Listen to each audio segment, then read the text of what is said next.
크게 아멘으로 화답합니다. 할렐루야. 따라 하시겠습니다. 칭찬받은 사람들이라는 제목으로 말씀 전합니다. 말 한마디가 천냥빚을 갚는다는 말이 있습니다.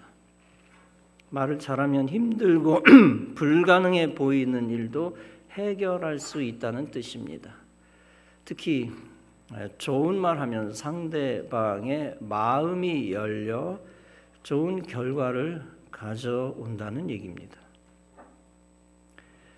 그런 차원에서 칭찬은 고래도 춤추게 한다라는 말도 같은 맥락입니다.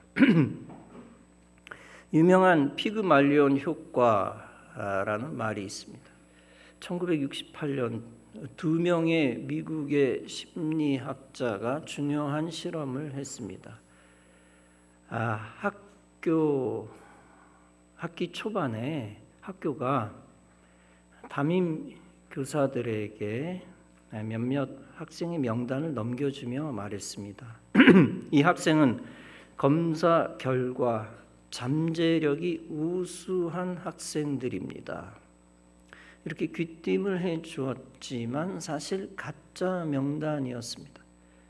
그럼에도 교사는 그 학생들을 격려했습니다. 그로부터 1년 뒤 명단에 있던 아이들의 성적이 눈에 띄게 높아졌습니다. 성경도 칭찬의 순기능을 알려줍니다. 잠언 27장은 말씀합니다. 도가니로 은을, 풀무로 금을, 칭찬으로 사람을 단련하느니라. 여러분, 무너지는 가정이나 교회들의 특징이 무엇입니까? 서로 비난하는 것이 가정과 교회에 가득 찰 때입니다. 여러분이 행복하지 않고 불행하다면 그 가장 큰 원인은 무엇입니까? 다름 아니라 비난과 저주의 말습관입니다. 여러분, 비난하는 데 힘을 쏟지 말고 칭찬하는 성도가 되시기 바랍니다. 저주하는 악한 습관을 버리고 축복하여 복을 주고받는 성도가 되시기 바랍니다. 대신 성도가 주의해야 할 것이 있습니다. 그것은 칭찬을 악용하거나 인간의 칭찬을 신봉하는 것입니다. EBS 다큐멘터리는 학교란 무엇인가 6부 칭찬의 역효과를 다루기도 했습니다. 다음과 같은 실험입니다. 감독관이 아이들에게 단어 카드를 보여줍니다. 그 뒤 카드를 보지 않고 이전에 봤던 단어를 기억해 적습니다. 감독관의 칭찬에 따라 아이들의 행동은 달라집니다. 어떤 아이들은 많은 단어를 기억해냅니다. 그 똑똑함과 비범함에 대해 감독관이 칭찬을 합니다. 이제 감독관이 자리를 비웁니다. 그러자 칭찬받은 아이들은 단어 카드를 몰래 보는 유혹을 떨쳐버리지 못합니다. 그 아이들이 중요시한 것이 무엇이었습니까?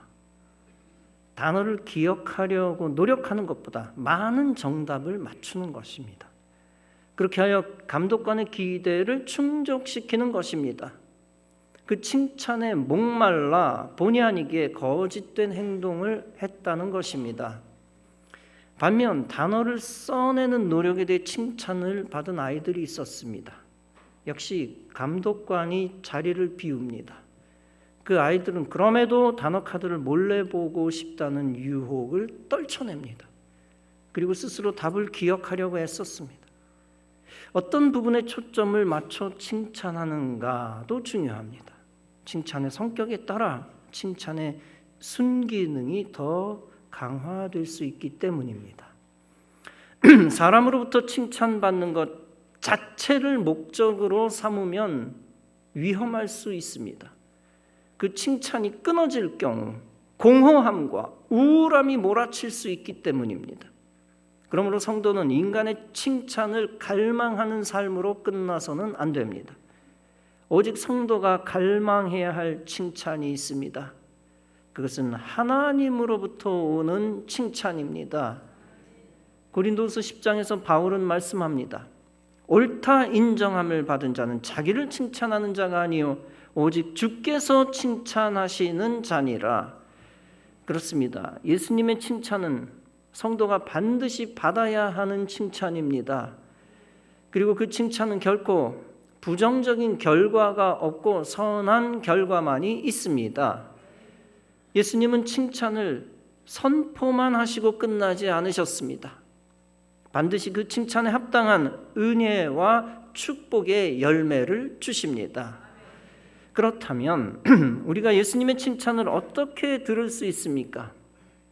다름 아니라 예수님으로부터 칭찬받은 자들을 보면 압니다. 그들처럼 말하고 행동하면 됩니다. 성경에는 예수님으로부터 칭찬받은 사람 여럿이 나옵니다. 그 가운데 우선 칭찬받은 교회가 나옵니다. 다름 아니라 본문 요한계시록에 나오는 빌라델비아 교회입니다. 본문은 말씀합니다. 빌라델비아 교회 사자에게 편지하라. 거룩하고 진실하사 다윗의 열쇠를 가지신 이 곧 열면 닫을 사람이 없고 닫으면 열 사람이 없는 그가 이르시되 볼지어다 내가 네 앞에 열린 문을 두었으되 능히 닫을 사람이 없으리라. 이 말씀은 빌라델비아 교회를 위로하는 말씀입니다. 당시 유대인들이 착각하는 것이 있었습니다. 그것은 자신들만 다윗의 열쇠를 가졌다는 것입니다. 즉 하나님 나라의 문을 열 수 있는 특권입니다. 그러나 사도 요한은 달리 말합니다. 하나님 나라 열쇠를 그리스도께서 가지셨다는 것입니다.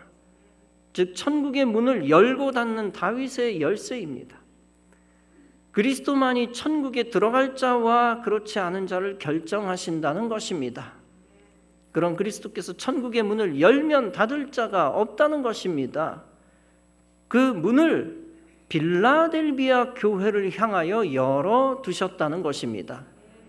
따라서 계시록 3장은 계속 말씀합니다. 보라 사탄의 회당 곧 자칭 유대인이라 하나 그렇지 아니하고 거짓말하는 자들 중에서 며칠 네게 주어 그들로 와서 네 발 앞에 절하게 하고 내가 너를 사랑하는 줄 알게 하리라. 이 말씀은 유대인이 틀렸음을 그리스도께서 알리신 것입니다. 오히려 유대인이 빌라델비아 교회에 굴복할 것이라 하는 것입니다.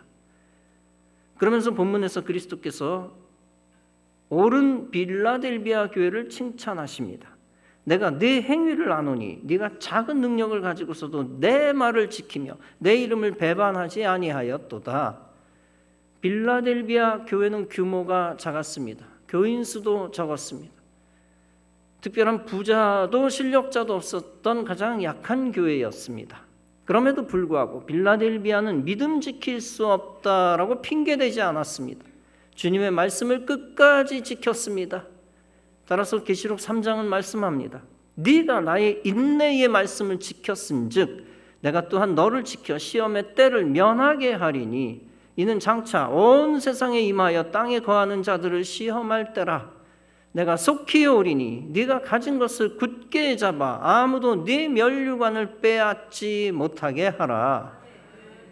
즉 그리스도의 심판이 앞으로 있다는 겁니다. 그 심판으로 인간이 환난을 당한다는 것입니다. 그러나 빌라델비아 교회는 하나님의 말씀을 인내하며 지켰다는 것입니다. 빌라델비아 교회는 책망받은 다른 교회와 다르다는 것입니다. 그런 필라델피아 교인들은 시험에서 제외된다는 것입니다. 엄청난 영적 특권과 축복입니다. 여러분 사실 모든 신앙 공동체들이 예외 없이 심판의 날을 맞이합니다. 그때 여러분들은 빌라델비아 교회 같이 시험과 형벌에서 제외되기를 바랍니다. 신앙적 핍박 속에서 신앙 지켜 면류관을 놓치지 않기를 바랍니다. 예수님으로부터 칭찬받은 사람이 있습니다. 누가복음 7장에 나오는 로마 군대 장교 백부장입니다. 백부장은 100명의 군인들을 거느리고 있는 로마의 지휘관입니다. 백부장은 높은 보수를 받았습니다. 로마 사회에서 비교적 고위직으로서 좋은 직업입니다. 그런데 백부장은 겸손한 믿음을 가졌습니다. 예수님을 찾아 간절히 요청합니다. 내 수하에 있는 종이 병들었습니다. 고쳐주십시오. 그러나 주여 수고하지 마옵소서. 내 집에 들어오심을 나는 감당하지 못합니다. 계속 백부장이 말합니다. 내가 주께 나아가기도 감당하지 못할 줄을 알았나이다. 말씀만 하사 내 하인을 낫게 하소서. 나도 남의 수하에 있는 사람이요 내 아래에도 병사가 있으니 이더러 가라 하면 가고 저더러 오라 하면 오고 내 정도로 이것을 하라면 하나이다. 예수께서 들으시고 그 백부장을 놀랍게 여기십니다. 예수께서 예수님을 따르는 무리에게 말씀하십니다. 내가 너희에게 말한다. 이스라엘 중에서도 이만한 믿음은 만나보지 못하였노라. 보내었던 사람들이 집으로 돌아갑니다. 그들이 보니 종이 이미 나아 있었습니다. 즉 예수님이 백부장의 종을 고쳐주신 것입니다. 실로 백부장은 최고의 칭찬을 받은 것입니다. 이스라엘 사람들 중에서 최고의 믿음을 가졌다는 칭찬입니다. 백부장은 이방인이었지만 예수님을 확실히 믿었고 겸손하게 믿었습니다. 백부장은 아주 순수한 믿음을 가졌습니다. 예수님이 말씀만 하셔도 자기 종이 낫는다는 순수한 믿음입니다. 예수님은 그와 같이 단순하고 분명한 믿음이 최고라고 선언하셨습니다. 예수님이 백부장을 최고로 칭찬하시면서 치료의 선물을 주신 이유가 있습니다. 그것은 전 세계를 위한 하나님의 사랑의 시작입니다. 장차 이방인과 이방 나라들을 통해 가장 큰 역사를 이루시겠다는 것입니다. 예수님께서는 백부장의 충성스러운 믿음을 간파하셨습니다. 의리가 넘치는 믿음, 그것을 아셨습니다. 백부장의 믿음의 말은 순간적으로 재치를 부린 말이 아닙니다. 평소에 유대인의 회당을 지어주는 등 믿음의 행동을 충실히 했었습니다. 그 행동하는 믿음까지 예수님이 모르신 것이 아닙니다. 예수님은 백부장의 모든 헌신하는 진실한 믿음을 아셨습니다. 그리고 실제 그 믿음에 따라 믿음의 역사를 주님이 일으키셨습니다. 백부장은 그의 믿음대로 믿음의 역사를 체험한 것입니다. 여러분들도 백부장과 같은 충성스러운 믿음을 가지시기 바랍니다. 의리가 넘치는 믿음, 단순한 믿음, 순종하는 믿음을 가지시기 바랍니다. 그 믿음을 통해 주님으로부터 크게 칭찬받는 종 되시기 바랍니다. 의리가 넘치는 믿음이란 무엇입니까? 주님이 일하시면 치유받는다고 의심 없이 믿는 순박한 믿음입니다. 심각한 고난 속에서도 부정적 고백을 하지 않는 것입니다. 오직 담대한 믿음으로 긍정적 고백만 하는 것입니다. 그 긍정적인 믿음의 고백에 어울리게 실제 움직이며 나아가는 것입니다. 여러분도 성취하시는 하나님, 치료하시는 하나님을 분명히 믿으시기 바랍니다. 그리고 믿음대로 기다리는, 인내하는 믿음을 가지시기 바랍니다. 그러면 우리 하나님이 역사하시는 것을 여러분이 체험하게 될 것입니다. 백부장과 같은 믿음의 본보기를 보이며 쓰임받는 여러분 되시기 바랍니다. 마태복음 26장에서 예수께서 베다니 나병 환자 시몬의 집에서 식사하십니다. 그때 한 여자가 매우 값진 물건을 가지고 옵니다. 향유 곧 순전한 나드 한 옥합입니다. 그것을 가지고 와서 그 옥합을 깨뜨려 예수의 머리에 붓습니다. 예수님을 지극히 존경하고 사랑했기 때문입니다. 어떤 사람들이 화를 내어 서로 말합니다. 어찌하여 이 향유를 허비하느냐? 이 향유를 300데나리온 이상에 팔아 가난한 자들에게 줄 수 있었겠도다. 이렇게 말하며 그 여자를 책망합니다.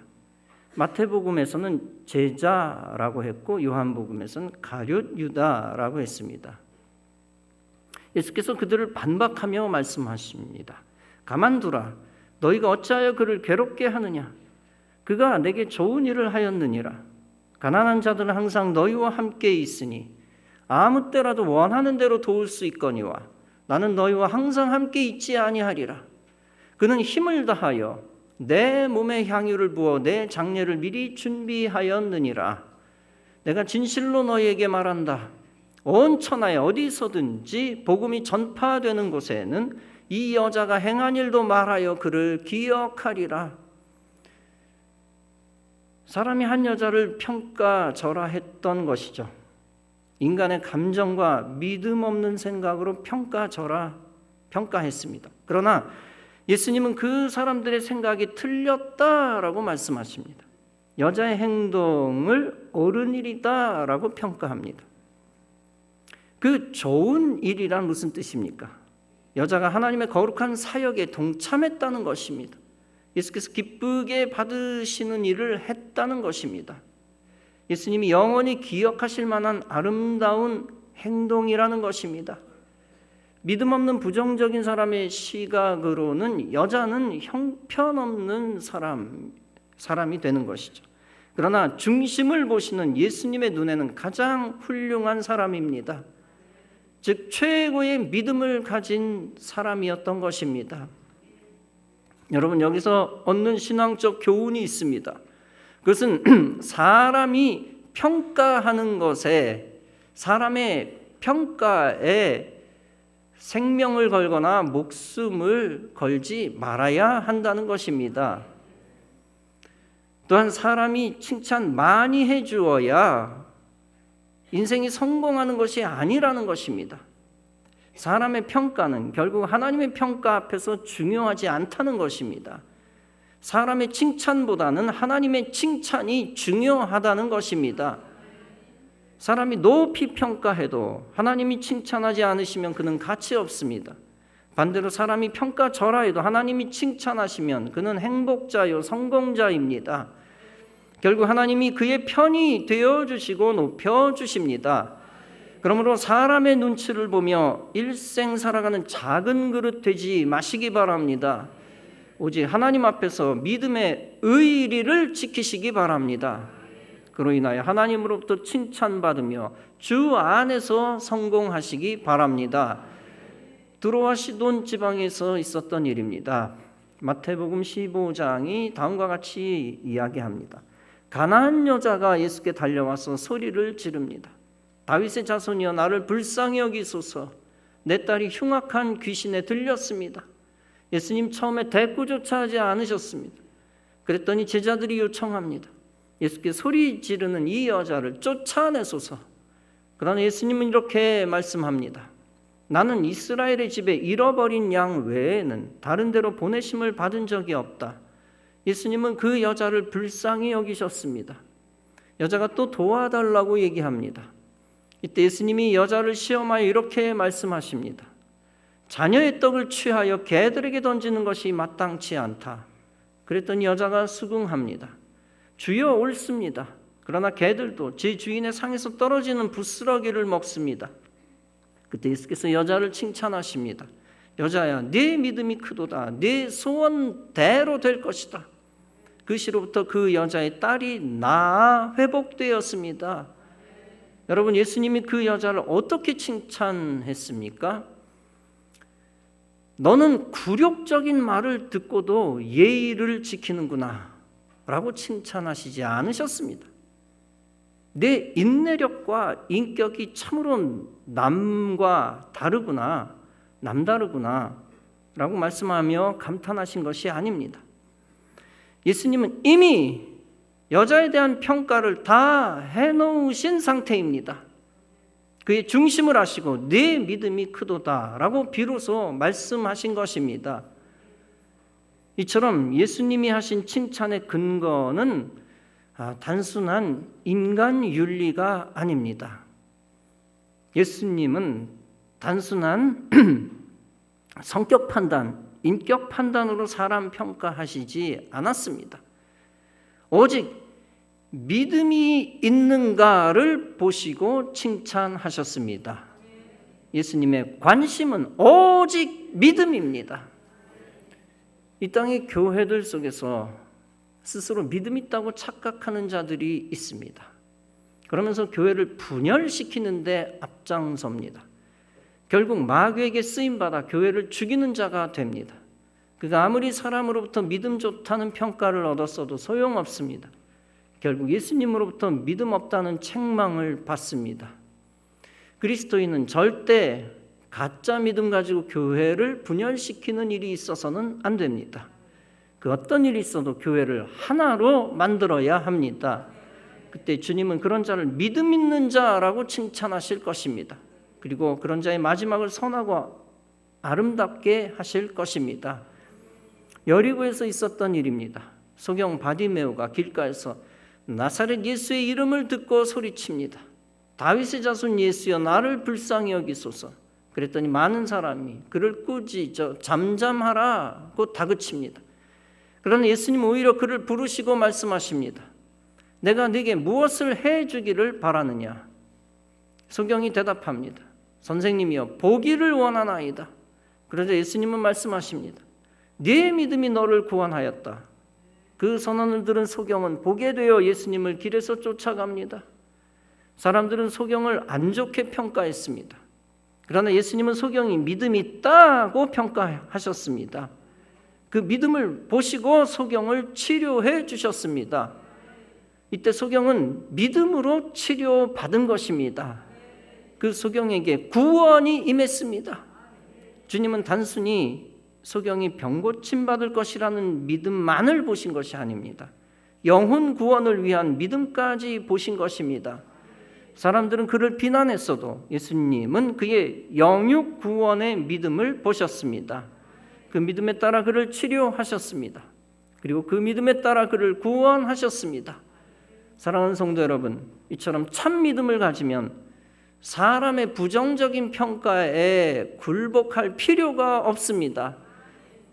왜냐하면 주님이 그들과는 다른 평가를 내려주시고 구해 주시기 때문입니다. 그러므로 세상에 믿음 없는 여론에 귀 기울이는 자 되지 마시기 바랍니다. 오직 주님의 선하신 평가를 기대하며 주님만 바라보시기 바랍니다. 고린도후서 8장에서 바울은 말합니다. 또 그와 함께 그 형제를 보내었으니 이 사람은 복음으로써 모든 교회에서 칭찬받는 자라. 바울은 고린도 교회 구제 헌금을 하려 했습니다. 그렇게 하기 위하여 디도라는 사람 외에 두 사람을 더 보냈습니다. 이들은 바울이 가장 신뢰하고 보낼 만한 사람이었습니다. 하나님은 바울을 통해 이방 선교를 시작하셨습니다. 따라서 바울을 돕는 자를 하나님이 도우셨습니다. 그런 차원에서 우리가 발견할 수 있는 것이 있습니다. 바울이 신뢰한 사람을 주님이 책임지신다는 것입니다. 그리고 바울이 칭찬한 자를 주님도 인정하시고 사용하신다는 것입니다. 따라서 우리도 이 시대에 하나님이 편드는 자의 편에 서야 합니다. 하나님이 편드는 자가 누구인지 분별하고 철저히 그의 일을 도와야 합니다. 그러면 하나님께서 하나님을 위하는 자로 간주하시고 그와 함께 하십니다. 동생 마리아는 예수님 곁에 앉아 말씀을 듣기만 했습니다. 한편 언니 마리아는 음식 준비를 위해 열심히 일했습니다.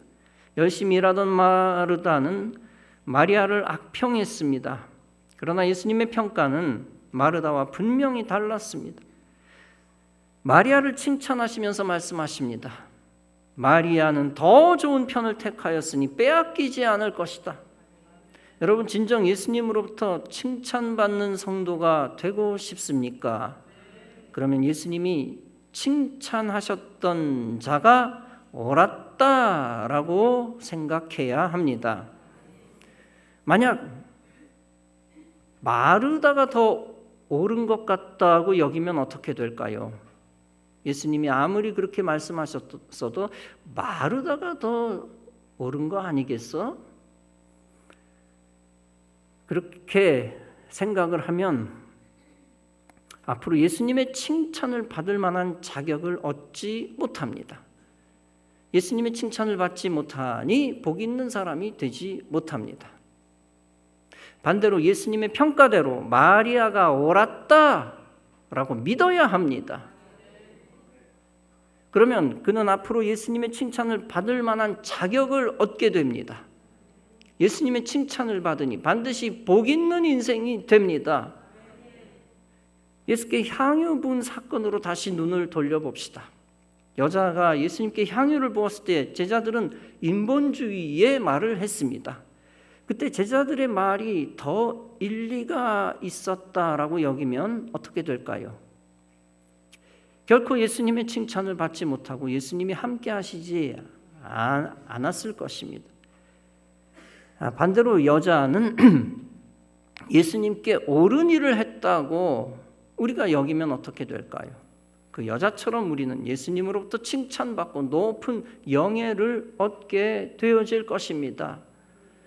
따라서 고린도전서 4장에서 바울은 말합니다. 그러므로 때가 이르기 전 곧 주께서 오시기까지 아무것도 판단하지 말라. 그가 어둠에 감추인 것들을 드러내고 마음의 뜻을 나타내시리니 그때 각 사람에게 하나님으로부터 칭찬이 있으리라. 사랑하는 성도 여러분, 사람의 평가에 일희일비하지 마시기 바랍니다. 사람의 칭찬에 목말라 하지도 마시기 바랍니다. 사람의 칭찬에 목말라하면 심령과 육신과 영혼이 결국에는 병들고 죽음에 이를 수도 있습니다. 반대로 예수님의 좋은 평가를 받았던 자처럼 되기를 갈망하시기 바랍니다. 그리고 그들처럼 의리 있는 믿음을 지키고 실천하시기 바랍니다. 그리고 예수님이 좋게 평가하셨던 자가 옳았다라고 끝까지 믿으시기 바랍니다. 그러면 예수님이 동일한 좋은 평가를 내려주시고 칭찬해 주실 것입니다. 예수님이 여러분을 놀라운 믿음 있는 자라고 인정해 주실 것입니다. 그리고 그 믿음에 합당한 능력을 주실 것입니다. 여러분 모두 예수님으로부터 칭찬받는 성도가 되어 예수님의 크고 작은 기적을 체험하고 신앙적으로 성공하고 승리하는 귀한 여러분 다 되어지시기를 주님의 이름으로 축원합니다. 기도하시겠습니다.